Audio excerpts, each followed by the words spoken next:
fish right there. Yes, yes. What's up, guys? It's your boy Dan, right back at you again with another episode of 302 Fishing. Welcome back to the channel here. What a difference a weekend makes. Don't let this hoodie fool you, guys.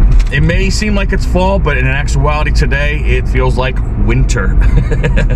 We had the pleasure of the last couple weekends where we had 70s, if not even close to 80-degree weather on those last two weekends. However, this weekend, it's right now 35 degrees, and it's only supposed to get 2 degrees warmer here today.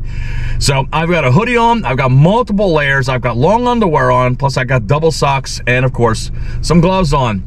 I got a call from my boy John from up north. We are gonna try our efforts of going back out towards the bridge that we fished on to try to go ahead and get another striper bite on. This episode could devolve into whatever bites episode here, because again, we don't know whether those striper are there or not. If they aren't, I've got to figure another game plan to try to come up with an episode here, one way or the other, guys, because last night I went out fishing for a couple hours and I got absolutely skunked, guys. I didn't get anything on the line at all. So my back's up against the wall. We've got daylight savings time that went by, so I can't fish during the week. They're trying to save myself. So let's get down the road here. Let's go ahead and meet up with John. Let's try to get some action going on, and hopefully if we get lucky, guys, we get some type of decent species on the end of the line. Well, I know why John wasn't answering the phone, because my man, he trying to get the jump on me. He's already out there with his rod and reel, out there casting his bait out there, trying to get the first striper on before me. All right, John's out here. He's actually going to try to fish for some perch. He's launched his bait way out there, like I told you he was doing out there in the current. He's got a high-low rig with some bloodworms on the end of it. I'm going to go ahead and get a curly tail grub out there with a 1/4 ounce jig head and see if I can try to get a quick bite on. And John's getting caught up in the rocks over there.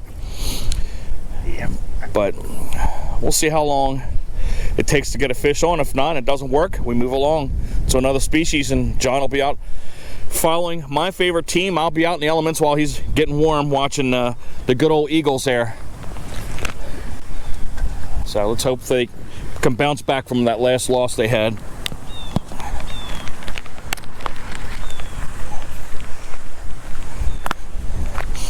But I'm going to try to cast out into the calm area right over here and kind of drift it away, let the tide do its thing. I don't have to do much reeling at all, because the curly tail is going to do all the action for me with this tide.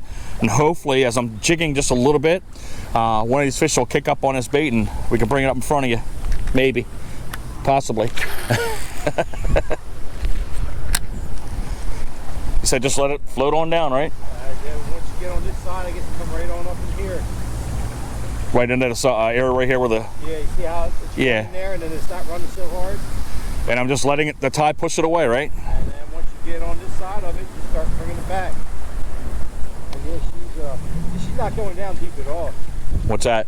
You're see at the top? It's probably about the top. You can see it? No, I can't see it, but I can just tell by the way the line is, yeah. The line is.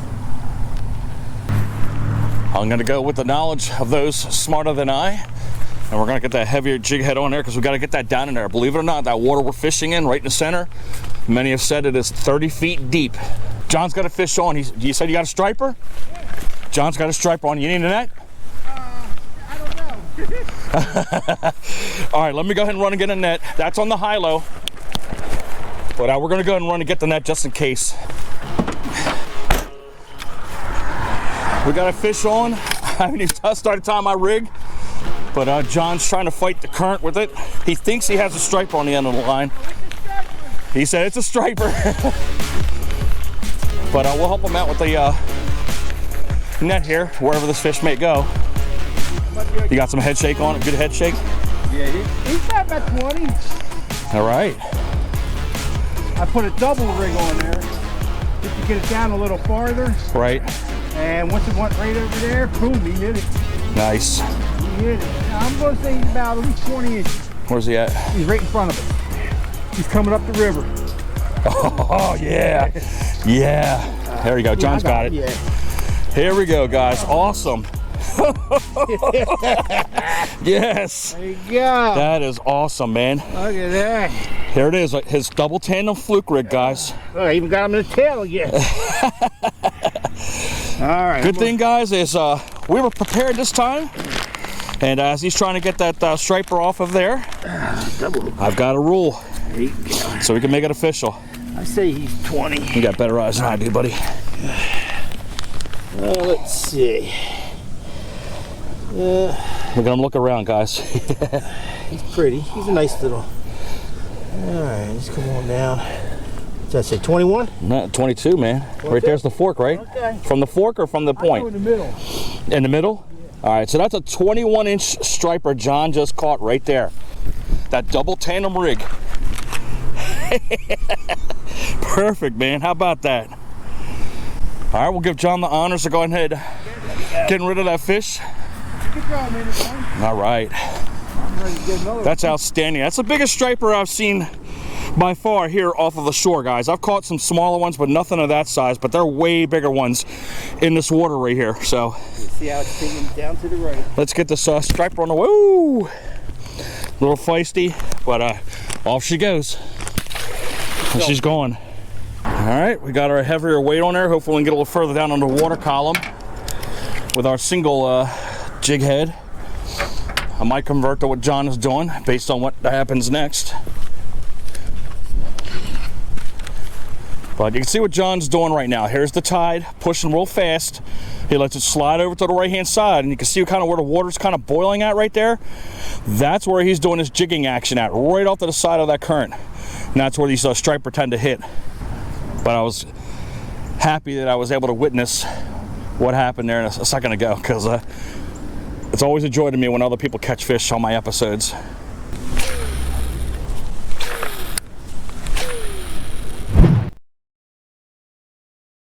I think I'm going to travel on down south. We're going to pop out this flat banger. We're going to try to see if we can get a bite on there. It is way too windy to try to be using soft plastics today, so we got to go with the hard tackle right here. But this one right here, what's good about it is you can reel it like a crankbait, and when you stop, it actually kind of rises up into the water really slowly, and those fish will bang up on it. I had a great episode with this particular bait right here, so I'll put the link right up there for you guys to see, and then see how I did on that day. But with this crazy cold front going on right now, I don't know what kind of luck I'm gonna have here. So let's cross our fingers. Let's make that little 20-minute drive down the road and see what happens.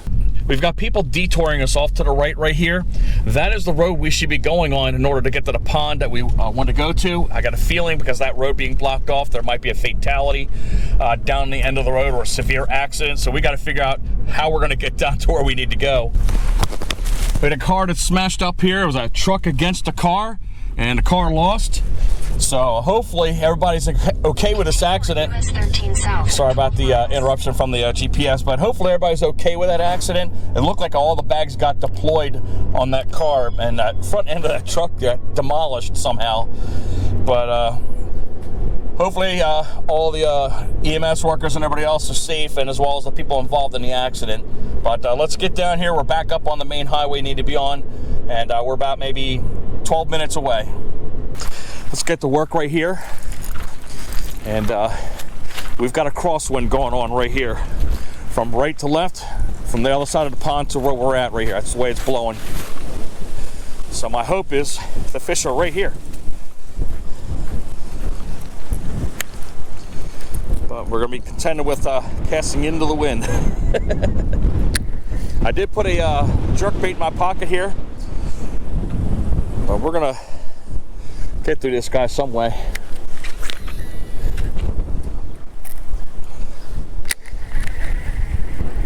I just reel it, and I just pause it and let it rise, and hopefully the fish hits it.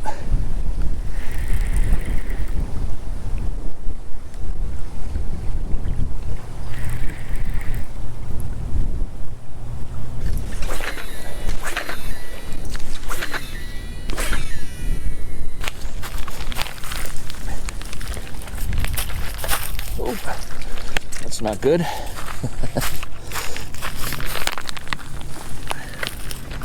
Let's get that junk we just gathered up on the crankbait off.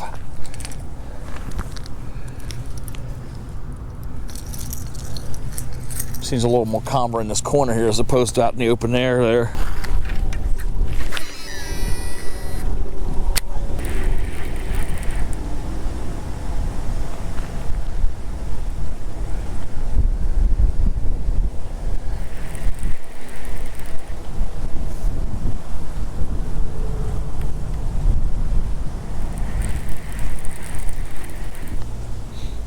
I'm not going to overpower this section right here with this flat banger here. I kind of want to save this for the jerk bait, but we're going to head down the other end here with this flat banger towards the shallower area. Not to say we'll get anything over there, but it's worth a shot.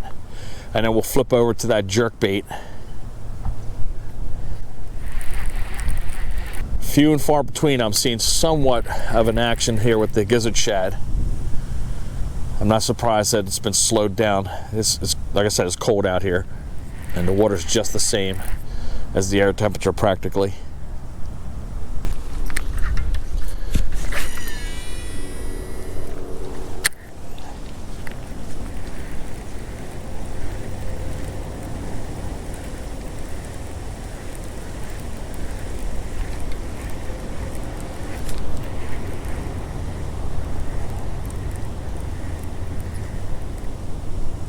Ooh, that's a fish right there, guys. Oh my goodness gracious.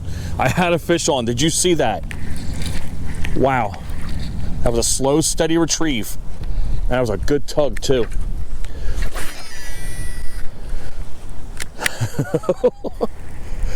Dang it. Real slow retrieve there. Doubt we'll get a second hit on it, but it'd be worth a shot.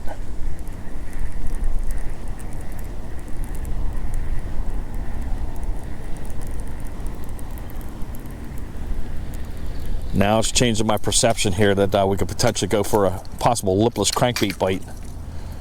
But it's been a while since we got a bite on this pond. And a fish for that matter. Alright, we're going to change our tactics up, obviously.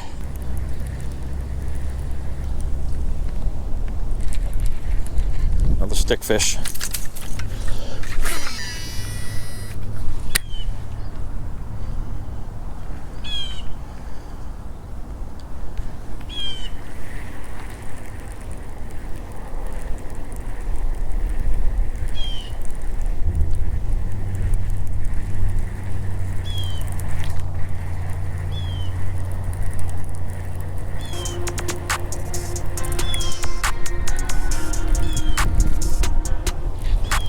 That's a fish right there. Yes, yes. There you go, guys. Donkey, maybe a donkey. There you go, guys. There you go. Woo! Oh. Yes. I am super excited, guys, to see this bass. Boom.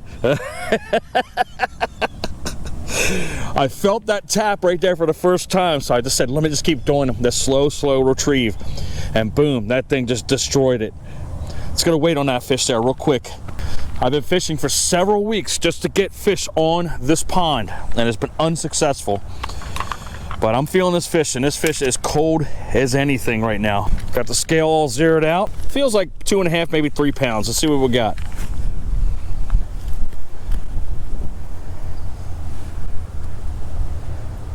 Almost a 4-pounder, guys. 3 pounds, 6 ounces. Outstanding. Perfect. I am happy, guys. Yes. The giants are still out here. Let's get this mama on its way.